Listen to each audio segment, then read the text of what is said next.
Emotionally attached ആകുന്ന ഒരവസ്ഥ മലയാളികൾക്ക് ഉണ്ടാകുന്നില്ല.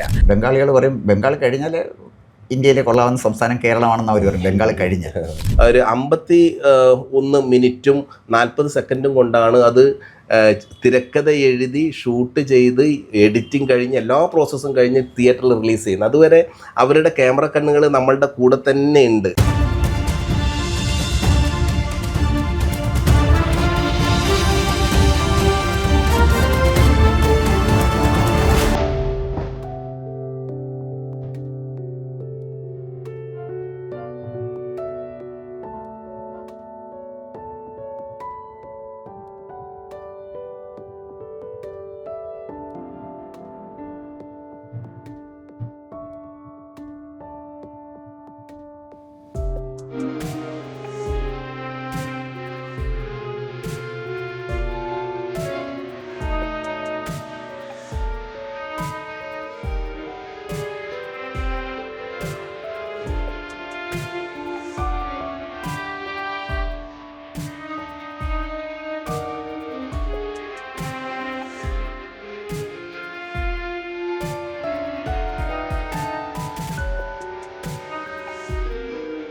ഇന്ന് നമ്മളോടൊപ്പമുള്ള വിശിഷ്ടാതിഥി ശ്രീ പ്രമോദ് പയ്യന്നൂരാണ്. കാലിക്കറ്റ് യൂണിവേഴ്സിറ്റി സ്കൂൾ ഓഫ് ഡ്രാമയിൽ നിന്ന് ബിരുദം നേടിയ ശേഷം പോണ്ടിച്ചേരി യൂണിവേഴ്സിറ്റിയിൽ നിന്നും പെർഫോമിംഗ് ആർട്ടിലെ ബിരുദാനന്തര ബിരുദം, അതിനുശേഷം ലോകപ്രശസ്തമായ വിശ്വഭാരതി സർവകലാശാലയിൽ നിന്ന് ടാഗോർ ഇൻ ഗ്ലോബൽ തിയേറ്റർ എന്ന വിഷയത്തിൽ നടത്തിയ ഗവേഷണത്തിന് ഡോക്ടറേറ്റ്. ചുരുക്കത്തിൽ അക്കാദമിക് രംഗത്ത് തൻ്റെ പ്രതിഭ തെളിയിച്ച ശേഷമാണ് 2016 ശ്രീ പ്രമോദ് പയ്യന്നൂർ ഭാരത് ഭവൻ്റെ മെമ്പർ സെക്രട്ടറിയായി നിയോഗിക്കപ്പെട്ടതും അദ്ദേഹത്തിൻ്റെ ചുമതലയേൽക്കുന്നതും.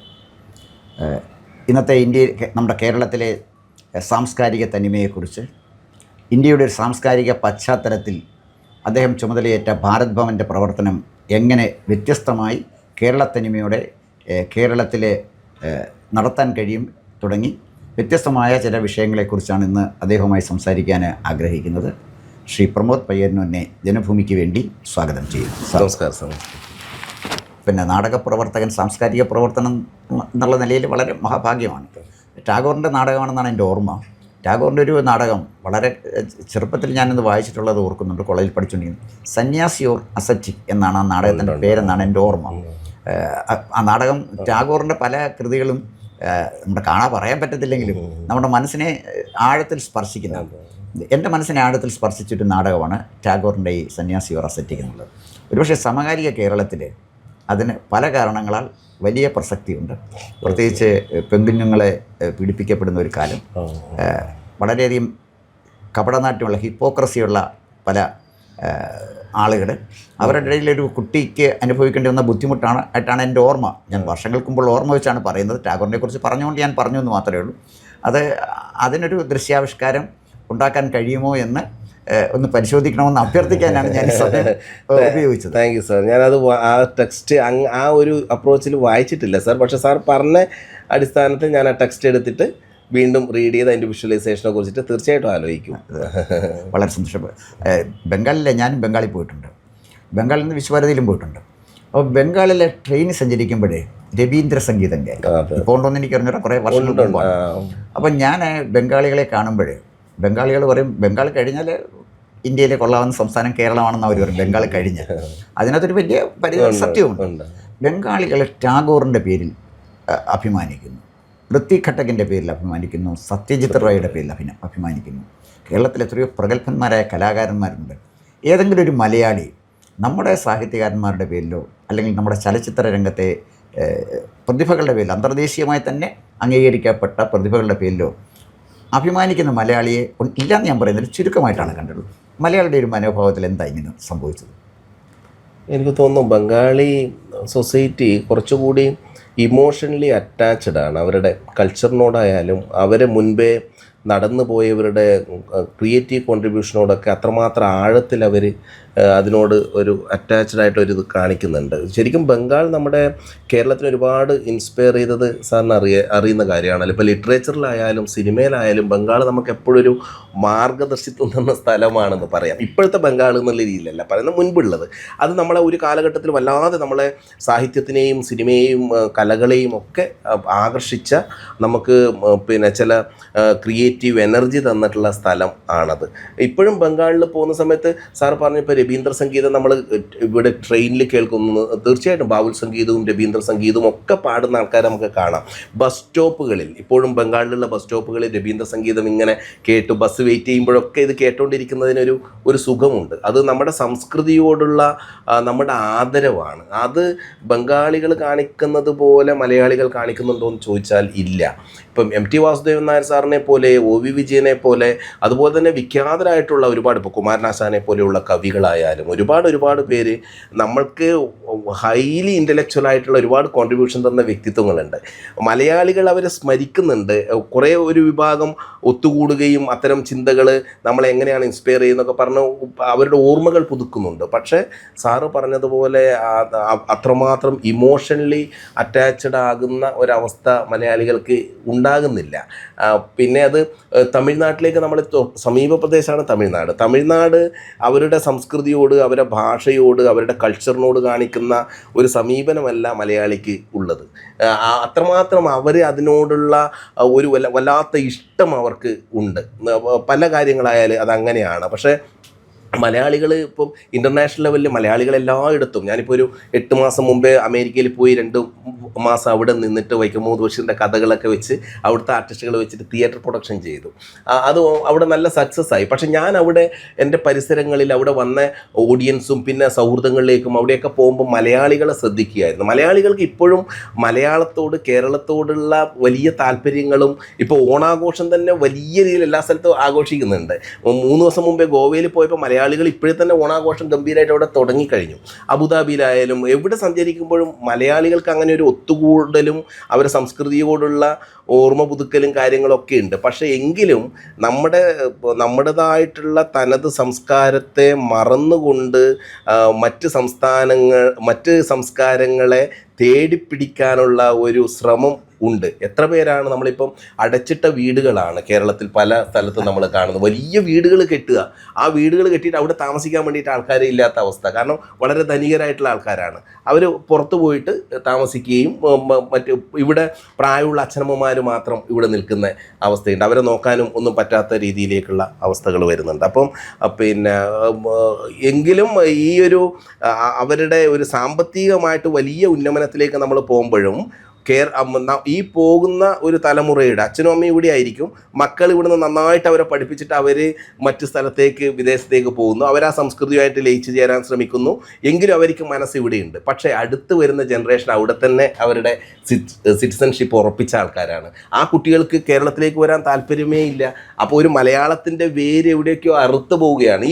ഞാൻ ചിന്തിക്കുന്നത്, നമ്മൾ പലപ്പോഴും ആലോചിക്കുന്നു, ഈ കുട്ടികൾക്ക് പൂർണ്ണമായിട്ടും വിദേശികളായിട്ട് അവിടെ വളരാൻ പറ്റുമോ? ഇല്ല. അവരുടെ റൂട്ട് കാര്യങ്ങളൊക്കെ ഇവിടെയുണ്ട്. പക്ഷെ അവരിത് പടയെ മറന്ന് അവിടെ തന്നെ ജീവിക്കുന്നവരുണ്ട്. അപ്പം എനിക്ക് തോന്നുന്നു അത് എൻ്റെ ഒരു ആർട്ടിസ്റ്റ് എന്നുള്ള രീതിയിലുള്ള എൻ്റെ ഒരു കാഴ്ചപ്പാടായിരിക്കാം. നമ്മുടെ സംസ്കൃതിയും നമ്മുടെ മണ്ണ് എന്ന് പറയുന്ന കാര്യങ്ങളും നമ്മുടെ കാറ്റും നമ്മുടെ ശ്വാസവും പ്രകൃതിയും അമ്മയും അച്ഛനും അവരെ വിട്ടുകൊണ്ടുള്ള ഒരു പറക്കൽ അത് ഒരു ശാശ്വതമല്ല എന്നാണ് എനിക്ക് തോന്നുന്നത്. പ്രമോദ തിയേറ്റർ രംഗത്തും അതുപോലെ തന്നെ സിനിമാ രംഗത്തും ഒരുപാട് പരീക്ഷണങ്ങൾ ധീരമായിട്ട് നടത്തിയിട്ടുള്ള ആളാണ്. ഞാൻ മനസ്സിലാക്കുന്നത് തിയേറ്ററും തെറാപ്പി, അത് മ്യൂസിക് തെറാപ്പി, ലൈറ്റ് തെറാപ്പി, ഇതെല്ലാം കൂടെ സമന്വയിപ്പിച്ചിട്ടുള്ള ഈ തിയേറ്റർ തെറാപ്പി അതിനെക്കുറിച്ചൊന്ന് പറയാം. അതൊരു പുതിയ കൺസെപ്റ്റായിട്ട് എനിക്ക് തോന്നുന്നു. സാർ ഇവിടെ വന്നപ്പോൾ സാർ നേരത്തെ പറഞ്ഞ പോലെ എന്തൊക്കെ നമുക്ക് ജനകീയമായി ചെയ്യാൻ കഴിയുന്നുള്ള ആലോചനേൻ്റെ ഭാഗമായിട്ട് അങ്ങനെ വന്നത്. തിയേറ്ററോൺ എന്ന് പറയുന്ന വാക്കിൽ നിന്നാണല്ലോ നമ്മൾ തിയേറ്റർ എന്നുള്ള പദം വരുന്നത്. ഗ്രീക്കിലെ തിയേറ്ററോൺ, നമ്മൾ കാണുന്ന സ്പേസ് എവിടെയാണ് ഫോക്കസ് ചെയ്യപ്പെടുന്നത്, അതാണ് തിയേറ്ററോൺ. അതിൽ നിന്ന് തിയേറ്റർ എന്നുള്ള പദം വരുന്നു. അപ്പോൾ നമ്മൾ തിയേറ്റർ തെറാപ്പി എന്നുള്ളത് കൊണ്ട് ഉദ്ദേശിക്കുന്നത് ഇപ്പോൾ അഗ്രികൾച്ചറിൽ ഒരു കൾച്ചർ ഉണ്ട്, കൃഷിയുമുണ്ട്. ഇപ്പോൾ തരിശായി കിടക്കുന്ന ഭൂമി ഒരുപാടിടങ്ങളിലുണ്ട്. ഒരു കാലത്ത് മലയാളികൾ കൃഷി ചെയ്ത് ജീവിച്ച വ്യക്തിത്വങ്ങളായിരുന്നു. പക്ഷേ ഇപ്പോൾ ഇന്നൊക്കെ മാറിയിട്ട് എന്തും ഏതും വില കൊടുത്ത് വാങ്ങിക്കുന്ന ഒരു സമൂഹമായിട്ട് നമ്മൾ മാറിയിട്ടുണ്ട്. അതിൻ്റെ ഭാഗമായിട്ട് ഒരുപാട് ജീവിതശൈലി രോഗങ്ങൾ മലയാളികളെ പിടിമുറുക്കിയിട്ടുമുണ്ട്. ആ സമയത്ത് തരിശായി കിടക്കുന്ന ഭൂമിയിൽ കൃഷി ചെയ്യാൻ വേണ്ടി വിദ്യാർത്ഥി സമൂഹം, അതുപോലെ തന്നെ കലാകാരന്മാരായിട്ടുള്ള ആൾക്കാർ, സമൂഹത്തിൻ്റെ വിവിധ തലത്തിലുള്ള ആൾക്കാർ, IAS ഉദ്യോഗസ്ഥരടക്കമുള്ള IPS ഉദ്യോഗസ്ഥരടക്കമുള്ളവരെ കൂട്ടിച്ചേർത്തിട്ട് നമ്മൾ 20 ഏക്കർ സ്ഥലത്ത് ആദ്യം അതിൻ്റെ പരീക്ഷണം പോലെ വാമനപുരത്താണ് ചെയ്തത് സാർ. അപ്പോൾ ഒരു 20 ഏക്കർ സ്ഥലത്ത് എല്ലാവരും കൂടിയിട്ട് വിത്ത് വിതക്കുന്ന സമയത്ത് നമ്മൾ ജൈവ കൃഷീൻ്റെ പ്രായോഗിക പരിശീലന കളരി അവിടെ അഗ്രികൾച്ചർ യൂണിവേഴ്സിറ്റീൻ്റെ ആൾക്കാരെ കൊണ്ടുവന്ന് ചെയ്യിച്ചു. അവിടുത്തെ വിത്ത് പാട്ടുകൾ, വിതപ്പാട്ട്, ഈ വാമനപുരത്ത് ചെയ്തതുപോലെ തന്നെ നമ്മൾ കണ്ണമ്പ്ര എന്ന് പറയുന്ന ആദിവാസി സമൂഹം ജീവിക്കുന്ന സ്ഥലത്തും ഇതുപോലെ ചെയ്തു. അപ്പോൾ അവരുടെ പഴയകാല കൃഷി അറിവുകൾ, മണ്ണറിവുകളൊക്കെ ഡിജിറ്റലി ഷൂട്ട് ചെയ്ത് ആർക്കൈവ് ചെയ്യുക. അതുപോലെ തന്നെ ഇവർ ഈ ആദ്യ ദിവസം നമ്മൾ വിത്തിടുന്ന സമയം മുതൽ ജൈവ കൃഷിയുടെ പ്രാധാന്യം, മണ്ണിനെ നിലനിർത്തുന്നതിൻ്റെ അനിവാര്യത ഒക്കെ അങ്ങനെ ചെയ്യുന്നു. പിന്നെ ഇത് പൂവണിയുന്ന 2ാം ഘട്ടം വരുമ്പം ഇന്ത്യയിലുള്ള കാർഷിക കലാരൂപങ്ങൾ അത് വന്ന് അവിടെ അവതരിപ്പിക്കുന്നു. പിന്നെ കൃഷിയുമായി ബന്ധപ്പെട്ട സിനിമകളെ പ്രദർശിപ്പിക്കുന്നു. വിദ്യാർത്ഥികൾ അവിടെ കൂടെ വന്ന് ചേരുന്നു. ഈ കൃഷിക്കാരുടെ ഒപ്പം തന്നെ അവിടെയുള്ള പരിസരങ്ങളിലുള്ള അഭിനയിക്കാൻ താല്പര്യമുള്ളവരും സാങ്കേതിക രംഗത്ത് പ്രവർത്തിക്കാൻ താല്പര്യമുള്ളവരൊക്കെ കൂട്ടിച്ചേർത്ത് ഇടശ്ശേരിയുടെ കൂട്ടുകൃഷി പോലുള്ളൊരു നാടകം നമ്മൾ പ്ലാൻ ചെയ്ത് റിഹേഴ്സൽ പ്രോസസ്സ് നടക്കുന്നു. പിന്നെ ഇത് കൊയ്ത്ത് വേളയാണ്. ഈ കൊയ്ത്ത് ഒഴിഞ്ഞ സ്ഥലത്ത് കൂട്ടുകൃഷി പോലുള്ളൊരു നാടകം എൻവയോൺമെൻറ്റ് തിയേറ്ററിൻ്റെ പശ്ചാത്തലത്തിൽ അവതരിപ്പിക്കും. അത് എല്ലാ മേഖലയിലുള്ളവരും അഭിനയിക്കുകയാണ്. ഒരു 10-120 ആൾക്കാർ അതിൽ അഭിനയിക്കുന്നു. ഒരു കൊയ്ത്തുത്സവം അവിടെ നടക്കുന്നു. ആസാമിൻ്റെ ബിഹു നൃത്തം അവിടെ നടക്കുന്നു. അങ്ങനെ നടക്കുകയും ഇതിനോടൊപ്പം തന്നെ സാർ ഇതിൽ നിന്ന് കൊയ്ത് കിട്ടിയ കാര്യങ്ങളുടെ 60% പ്രൊഡക്ട്സും നമ്മൾ അന്ന് വൃദ്ധസദനങ്ങളിലും അനാഥാലയങ്ങളിലും ഗാന്ധിഭവനിലുമൊക്കെയാണ് കൊടുത്തത്. അപ്പോൾ ഒരേ സമയം തന്നെ കൃഷിയുടെ പ്രാധാന്യം, ആ പച്ചപ്പിൽ നിന്ന് നമ്മുടെ സർഗാത്മകത എങ്ങനെയാണ് ഉണർവ് സൃഷ്ടിച്ചെടുക്കുന്നത് എന്നുള്ളതിൻ്റെ അന്വേഷണം, അതിൻ്റെ കൂടെ ഇന്ത്യയിലെ കാർഷിക കലാരൂപങ്ങളുടെ അവതരണം, ജൈവ കൃഷിയുടെ പരിശീലനം, ഒപ്പം തന്നെ വലിയൊരു നാടകത്തിൻ്റെ അവതരണം, വലിയൊരു ഗ്രാമം ഒത്തുചേർന്ന് വിദ്യാർത്ഥികളിലേക്ക് ഈ ഒരു ആശയം സ്പ്രെഡ് ചെയ്യാനാണ് അതുവഴി ശ്രമിച്ചത്. അതോടൊപ്പം തന്നെ അതൊരു കാരുണ്യ പ്രവർത്തനമായിട്ട് കൂടി മാറുന്നു. ഇപ്പം അത് നമ്മൾ കൽക്കത്തയിൽ അത് ഒരു 2 മാസം കഴിഞ്ഞ് അവിടെ ചെയ്യുവാനും, അതുപോലെ തന്നെ അടുത്ത മാസം കാസർഗോഡ് ജില്ല കണ്ണൂർ ബോർഡറിലുള്ള സ്ഥലമാണ് കൊടക്കാട്. അവിടെ 100 ഏക്കർ സ്ഥലത്ത് ഈ പ്രോഗ്രാം ചെയ്യാൻ വേണ്ടിയിട്ടുള്ള പ്ലാൻ ഇട്ടിട്ടുണ്ട്. അവിടെ തകഴി ശിവശങ്കരപ്പിള്ളയുടെ കൃഷിക്കാരൻ എന്ന് പറയുന്ന ടെക്സ്റ്റാണ് ഈ എൻവയോൺമെൻറ്റ് തിയേറ്ററിൻ്റെ പശ്ചാത്തലത്തിലേക്ക് നമ്മൾ അവതരിപ്പിക്കാൻ വേണ്ടി പ്ലാൻ ചെയ്തിരിക്കുന്നത്. ഞാൻ ലിറ്ററേച്ചറിൽ നിന്ന് ആണ് എപ്പോഴും, ഞാൻ മലയാളം മെയിനായിരുന്നു സാർ പൈനു കോളേജിൽ പഠിച്ചത്. അതുകൊണ്ട് സാഹിത്യത്തിനെ എങ്ങനെയാണ് ദൃശ്യരൂപമാക്കി മാറ്റുക എന്നാണ് എപ്പോഴും അന്വേഷിച്ചുകൊണ്ടേയിരുന്നത്. അതിൻ്റെ തുടർച്ച എന്നുള്ള രീതിയിൽ ഇത്തരം ഒരു പ്രോജക്റ്റിൻ്റെ കൂടെ അതും കൂടെ ക്ലബ് ചെയ്തിട്ടുണ്ട്. അതിൽ വളരെ വളരെ ഒരു യുണീക്കായുള്ളൊരു ആശയമായിട്ടാണ് എനിക്ക് തോന്നുന്നത്. കാരണം തിയേറ്റർ സിൻഡ്രം, തിയേറ്റർ തെറാപ്പി. അപ്പോൾ തിയേറ്റർ തെറാപ്പി വന്നു കഴിഞ്ഞപ്പോഴേ അവിടെ ഉൽപ്പാദിപ്പിക്കുന്നത് ഗാന്ധിഭവനെ പോലുള്ള സ്ഥലത്ത് പ്രായമായ ആളുകൾ താമസിക്കുന്നവർക്കൊക്കെ ഭക്ഷണമായിട്ട് വരുന്നു എന്ന് പറയുമ്പോഴും വളരെ സമഗ്രമായ ഒരു ജീവിത ദർശനം, ഒരു സാംസ്കാരിക ദർശനം കൊണ്ട് തീർച്ചയായിട്ടും അത്തരം പ്രവർത്തനങ്ങളുമായിട്ട് മുന്നോട്ട് പോകണം. 2017 വിശ്വഗുരു, 2017 വിശ്വഗുരു എന്ന ശ്രീനാരായണ ഗുരുദേവൻ്റെ ദർശനത്തെ അടിസ്ഥാനമാക്കി തയ്യാറാക്കിയ തിരക്കഥയ്ക്കും അതൊരു ഇതായിരുന്നു സാർ. അത് ഈ ഗിന്നസ് വേൾഡ് റെക്കോർഡിൻ്റെ അതിൽ സ്ക്രിപ്റ്റ് ടു സ്ക്രീൻ എന്ന് പറയുന്ന ഒരു ഇതുണ്ട്. അപ്പം നമ്മൾ സ്ക്രിപ്റ്റ് എഴുതുന്നത് മുതൽ അത് തിയേറ്ററിൽ റിലീസ് ചെയ്യുന്നത് വരെയുള്ള ഏറ്റവും ഷോർട്ടസ്റ്റ് ടൈം അതിപ്പോൾ മലയാളത്തിനാണ് അതിൻ്റെ ക്രെഡിറ്റ് ഉള്ളത്. അതിൻ്റെ സ്ക്രിപ്റ്റ് റൈറ്റർ എന്നുള്ള രീതിയിൽ വരാൻ പറ്റി എന്നുള്ളതാണ് വേറൊരു സന്തോഷമുള്ള കാര്യം. ശ്രീനാരായണ ഗുരുദേവൻ്റെ ഏകലോക ദർശനം ആയിരുന്നു അത് വെച്ചത്. അപ്പോൾ ശിവഗിരിയിലായിരുന്നു അത് കൂടുതൽ ഷൂട്ട് ചെയ്തത്. മഹാത്മജി അദ്ദേഹത്തിനെ കാണാൻ വരുന്നതും, അതുപോലെ തന്നെ രവീന്ദ്രനാഥ ടാഗോർ വരുന്നതും, ഗുരുദേവൻ്റെ ഏകലോക ദർശനവും ഒക്കെ ആയിട്ട് ഒരു 51 മിനിറ്റും 40 സെക്കൻഡും കൊണ്ടാണ് അത് തിരക്കഥ എഴുതി ഷൂട്ട് ചെയ്ത് എഡിറ്റിംഗ് കഴിഞ്ഞ് എല്ലാ പ്രോസസ്സും കഴിഞ്ഞ് തിയേറ്ററിൽ റിലീസ് ചെയ്യുന്നത്. അതുവരെ അവരുടെ ക്യാമറ കണ്ണുകൾ നമ്മളുടെ കൂടെ തന്നെ ഉണ്ട്. അത് കാരണം നമ്മൾ എവിടെയെങ്കിലും ബ്രേക്ക് ആവുന്നുണ്ടോ എന്ന് കാണാൻ വേണ്ടിയിട്ട്. പക്ഷേ അത് സക്സസ് ആയിട്ട് കംപ്ലീറ്റ് ചെയ്യാൻ പറ്റി. വിജീഷ് മണി എന്ന് പറയുന്ന എൻ്റെ ഒരു സുഹൃത്താണ്, ബോംബെയിലുള്ള സുഹൃത്താണ് അത് ഡയറക്റ്റ് ചെയ്തത്. അങ്ങനെ അത് ചെയ്തു. അത് കേന്ദ്ര ദൂരദർശനാണ് അത് എടുത്തത്. അങ്ങനെ ഒരു റെക്കോർഡ് മലയാളത്തിലേക്ക് വിശ്വഗുരുവിലൂടെ എത്തിക്കാൻ സാധിച്ചു എന്നുള്ളത് ഒരു സന്തോഷം. ഇത്തരമൊരു പിന്നെ പ്രത്യേക മേഖലയിൽ ഗിന്നസ് ബുക്ക് ഓഫ് വേൾഡ് റെക്കോർഡ്സിൽ എത്തുന്ന ഏക കലാകാരൻ എനിക്ക് തോന്നുന്നു പ്രമോദാണെന്ന് തോന്നുന്നു. ഇങ്ങനെ ഒരു ലെവലില്ലേ വിദേശത്തായിരുന്നു സാർ അതിൻ്റെ ക്രെഡിറ്റ് ഉണ്ടായിരുന്നത്. ഇപ്പോൾ അത് മലയാളത്തിലേക്ക് നമ്മുടെ ഇതിൽ മലയാളത്തിലേക്ക്. എന്തായാലും ശ്രീനാരായണ ഗുരുദേവൻ്റെ ദർശനം, പ്രത്യേകിച്ച് നമ്മൾ പത്രവും ടി വിയൊക്കെ കാണുമ്പോഴേ ആഹാരത്തിന് വേണ്ടി കൊച്ചു കുഞ്ഞുങ്ങൾ ഗാസായിൽ ഇങ്ങനെ പട്ടിണി കിടന്ന് പാത്രവുമായിട്ട് നിൽക്കുന്ന കാണുമ്പോഴേ ഏതൊരു മനുഷ്യൻ്റെയും മനസ്സ് തേങ്ങിപ്പോകുന്നു. തീർച്ചയായിട്ടും ഗുരുദേവൻ്റെ ദർശനം ഇന്ന് ലോകത്ത് അനിവാര്യമായൊരു കാര്യമാണ്. അതിനൊരു തുടക്കം കുറിച്ചു, അതും വളരെ നന്നായി. അപ്പോൾ അവസാനം ഒരു പുരസ്കാരം കിട്ടിയത് ഗോവയിലായിരുന്നല്ലോ. അതെ സാർ, അത് ദേശീയ സാംസ്കാരിക വിനിമയ മുദ്രാ പുരസ്കാരമായിരുന്നു. ഗോവൻ മുഖ്യമന്ത്രി പ്രമോദ് സാവന്ത് അദ്ദേഹമാണ് തന്നത്. വളരെ യങ്സ്റ്റർ ആയിട്ടുള്ള ഒരാൾ. ഞാൻ 3 ദിവസം മുമ്പെയാണ് അദ്ദേഹത്തിനെ കാണുന്നത്. അദ്ദേഹം മലയാളികൾ, അവിടെ താമസിക്കുന്ന മലയാളികൾ കൊങ്ങണി ഭാഷയോടും മറ്റ് സംസ്കാരത്തോടൊക്കെ കാണിക്കുന്ന ഒരു താല്പര്യത്തെക്കുറിച്ചും മലയാളികളെ കുറിച്ചൊക്കെ നന്നായിട്ട് സംസാരിച്ചു. വളരെ നല്ലൊരു മനുഷ്യൻ. അദ്ദേഹത്തിൻ്റെ കയ്യിൽ നിന്ന് വാങ്ങിക്കാൻ പറ്റിയ നല്ല ഓഡിയൻസും ഒക്കെ ഉള്ളതിൽ 13 അസോസിയേഷനുകൾ ചേർന്നിട്ടുള്ള ഒരിതായിരുന്നു. ഫംഗ്ഷനും ഇതൊക്കെയായിരുന്നു. രവീന്ദ്ര ഭവനിലായിരുന്നു അതിൻ്റെ പുരസ്കാര ചടങ്ങ്. അത് ലഭിച്ചു. അങ്ങനെ ഓരോ സ്ഥലത്ത് പോകുമ്പോഴും നമ്മളിങ്ങനെ നമ്മളാൽ കഴിയുന്ന കാര്യങ്ങൾ ചെയ്യുന്നതിൽ ചില നമ്മളെ ശ്രദ്ധിക്കുന്നു എന്ന് പറയുന്നത് നമുക്കൊരു എനർജിയാണല്ലോ. ആ എനർജിയിൽ നിന്നാണ് നമ്മൾ അടുത്തതിലേക്ക് കുതിക്കുന്നത്. അത്തരം ഇതൊക്കെ സഹായകമാകുന്നുണ്ട്. ബാല്യകാലസഖിക്ക് ശേഷം സിനിമ എന്ന് പറയുന്നത്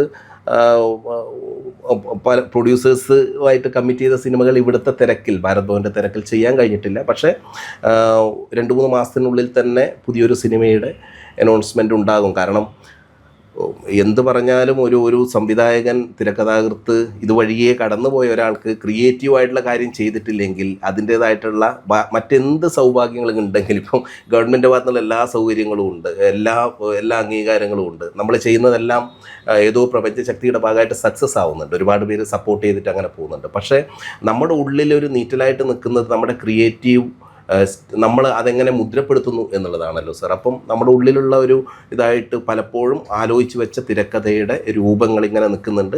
അപ്പം വൈകാതെ ഒരു 3 മാസത്തിനുള്ളിൽ സാറിന് അടക്കം വിളിച്ച് പറയാവുന്ന രീതിയിലുള്ളൊരു പ്രോജക്റ്റ് അനൗൺസ് ചെയ്യാൻ കഴിയും എന്നുള്ള പ്രതീക്ഷയിലാണ്. തീർച്ചയായിട്ടും ഏത് പുരുഷൻ്റെ പിന്നിലെയും വിജയത്തിൻ്റെ പ്രേരക ശക്തിയായിട്ട് വരുന്ന ഒരു സ്ത്രീ ആയിരിക്കും എന്നാണ് പറയാറുള്ളത്. എന്തായാലും പ്രമോദ് പയ്യന്നൂരിൽ നിന്ന് വന്നു.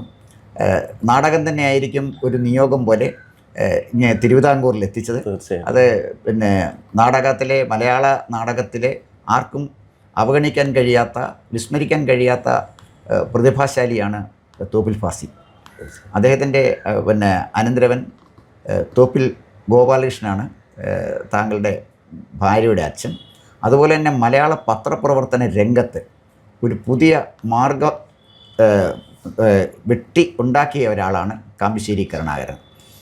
വളരെ ഹാസ്യത്തോടു കൂടി തന്നെ വളരെ ഗൗരവമുള്ള വിഷയങ്ങൾ ജനങ്ങളുടെ ശ്രദ്ധയിൽ കൊണ്ടുവന്ന ആളാണ്.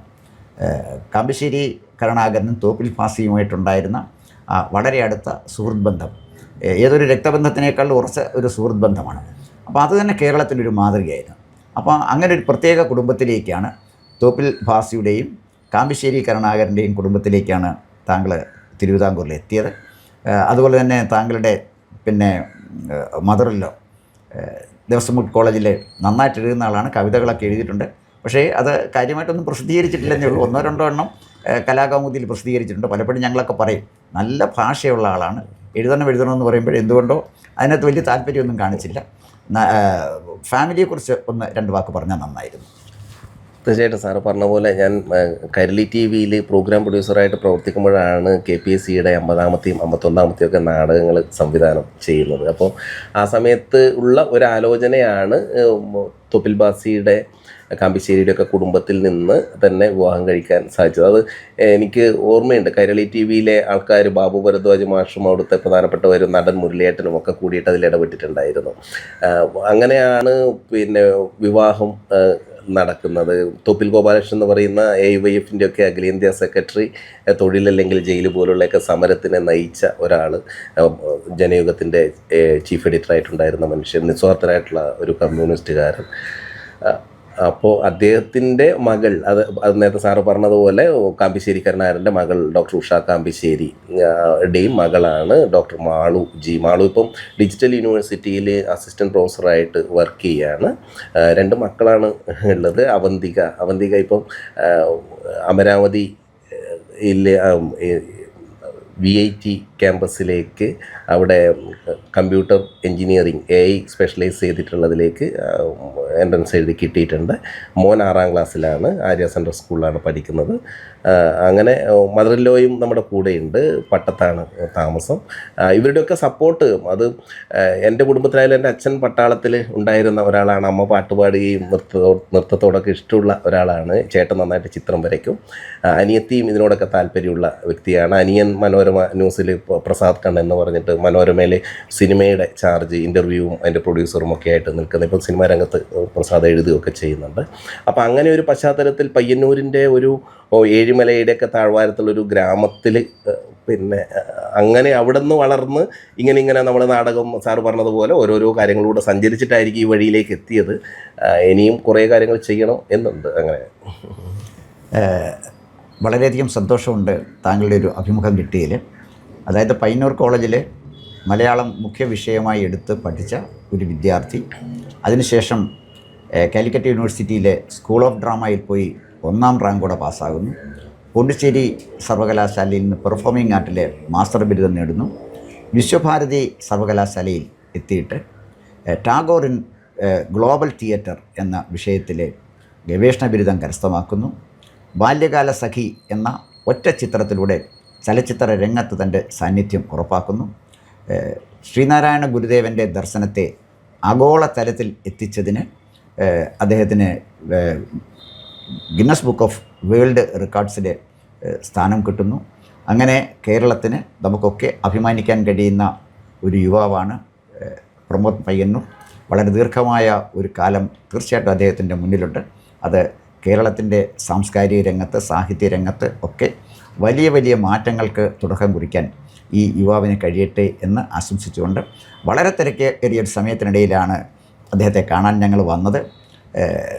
ആ തിരക്കുകളൊക്കെ മാറ്റിവെച്ച് അപ്രതീക്ഷിതമായി എത്തിയ ഞങ്ങൾക്കൊരു അഭിമുഖം തരാൻ വളരെ തിരക്കുള്ള സമയത്ത് അതിന് തയ്യാറായ ശ്രീ പ്രമോദ് പയ്യന്നൂരിന് പ്രത്യേകം നന്ദി പറയുന്നു. അതുപോലെ തന്നെ ജനഭൂമി പ്രേക്ഷകർക്ക് വേണ്ടി അങ്ങേക്ക് ഓണാശംസകളും അറിയിക്കുകയാണ്. എല്ലാ സന്തോഷവും ജനഭൂമിയോട് അറിയിക്കുന്നു. കാരണം പുതിയ കാലത്ത് ഈ മീഡിയകളൊക്കെ പല രീതിയിലുള്ള സെൻസേഷണൽ ന്യൂസുകളും കാര്യങ്ങളൊക്കെ സൃഷ്ടിച്ചുകൊണ്ടിരിക്കുമ്പം സാംസ്കാരികതയ്ക്ക് വേണ്ടിയിട്ട്, സാമൂഹ്യപരമായിട്ടുള്ള ഇടപെടലിന് വേണ്ടിയിട്ടൊക്കെ ഉള്ള അഭിമുഖങ്ങൾ വളരെ വ്യത്യസ്തമായ രീതിയിലാണ് ജനഭൂമി സഞ്ചരിച്ചു കൊണ്ടിരിക്കുന്നത്. അതിൻ്റെ പിന്നിൽ പ്രവർത്തിക്കുന്നവർക്ക്, അതിനെ നയിക്കുന്ന സാറിനെ പോലുള്ള വളരെ ശ്രദ്ധേയരായ ഗുരുക്കന്മാർക്ക് എല്ലാവർക്കും സ്നേഹത്തോടെ നന്ദി പറയുന്നു. എല്ലാവർക്കും നല്ല ശുഭകരമായ ഓണം ആശംസിക്കുന്നു. നന്ദി. കൂടുതൽ വാർത്തകളും വിശേഷങ്ങളും നേരിട്ട് ലഭിക്കാൻ ജനങ്ങളിൽ നിന്ന് ജനങ്ങളിലേക്ക് ജനഭൂമി ന്യൂസ് സബ്സ്ക്രൈബ് ചെയ്യൂ. ബെൽ ബട്ടൺ അമർത്താനും മറക്കരുത്.